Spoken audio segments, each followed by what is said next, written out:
It's amazing that the Brown family attorney, Benjamin Crump, still has a license to practice law after he has continued to make false statements about high-profile cases. For example, here he is lying about what the private autopsy concluded. Listen for the part where he falsely claims that the autopsy concluded that Michael Brown had shots that could only take place with his hands raised up. And what came out of that press conference and that autopsy that you think is significant? Well, certainly it's very significant what Dr. Baden found, that it verifies what those witnesses said out there, that he had multiple gunshot wounds in broad day, at least 6. Right. Probably more than that, but at least 6. And so, it substantiated what a lot of those witnesses were saying about when he put his hands up, they had the marks there that could show that he had shots that could only take place where he had his hands up and so forth. And so Dr. Baden said we need the witness accounts. So there you have it. He outright lied. And of course, Jake Tapper doesn't call him on that. Benjamin Crump knows better because he was there during the press conference where it was explained that the wounds could have been inflicted as Michael Brown was charging at the officer, if that took place. The first question asked was, were any of the wounds inconsistent with Michael Brown being shot as he's charging at the officer?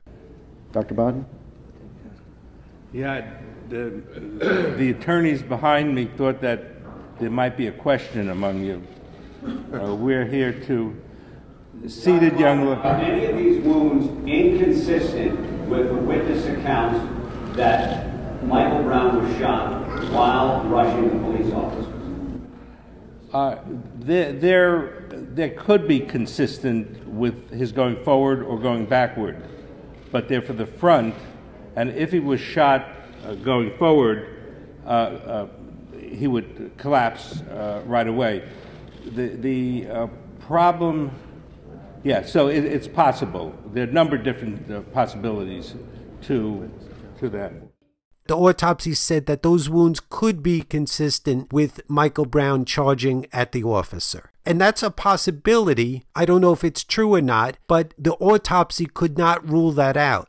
Listen to this part of this interview where Megyn Kelly nails that point down, where she asks Dr. Baden, is it true that these shots could only have taken place with Michael Brown's hands raised? Dr. Baden, thank you so much for being here tonight. Let's just get to the crux of it, because the Brown family attorney came on earlier tonight and suggested that the autopsy results show that Michael Brown was surrendering with his hands up when he was shot. Is that what you concluded? No, what I concluded is the autopsy findings are consistent with the way the attorney stated, but they're also consistent with his having the hands at his side, or consistent with his running toward the officer. And if you want to see another example of Benjamin Crump lying, please click here where he lied about the Trayvon Martin case. And as you may know, my previous video has apparently a witness talking about something that sounded like the witness was saying Brown kept coming towards the cop. Please use the YouTube tools to share this video too. Maybe we can get this one to over 300,000, just like the last one.